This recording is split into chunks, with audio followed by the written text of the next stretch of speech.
Ciao! Oggi andremo a vedere come sostituire l'hard disk a questo HP 17X104NL. Come prima cosa stacchiamo la batteria. Poi svitiamo tutte le viti.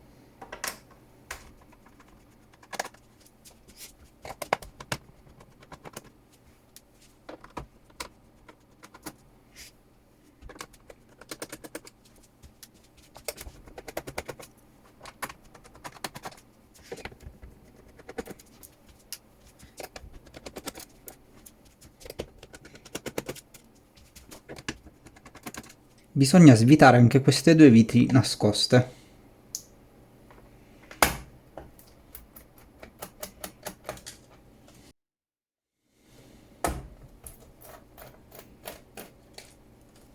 Questa è la vite che tiene il lettore DVD, quindi adesso lo possiamo sfilare.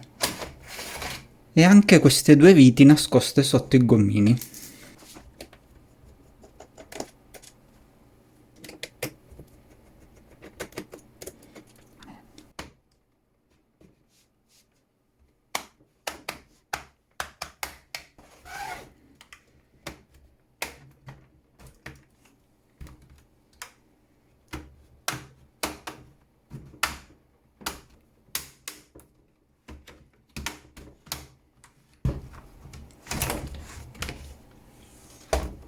Una volta aperto, stacchiamo questo flat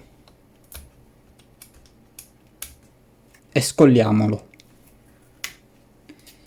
Adesso solleviamo l'hard disk da questa linguetta e poi lo possiamo tirare via. Togliamo la copertura in gomma dal vecchio hard disk e mettiamola in quello nuovo. Facciamo combaciare questi piolini in gomma con i buchi dell'hard disk. Ora possiamo inserirlo nella sua sede.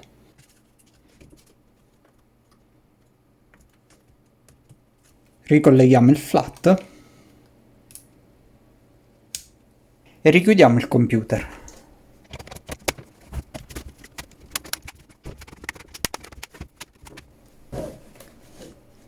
Reinseriamo il lettore DVD e riavvitiamo tutte le viti.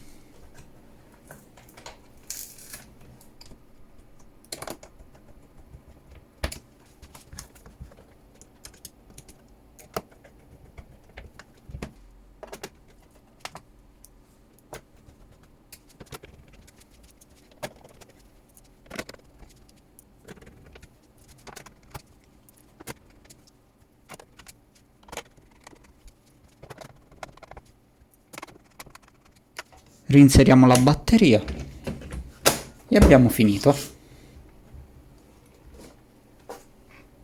Se il video ti è stato utile, metti mi piace e iscriviti al canale. Grazie e alla prossima.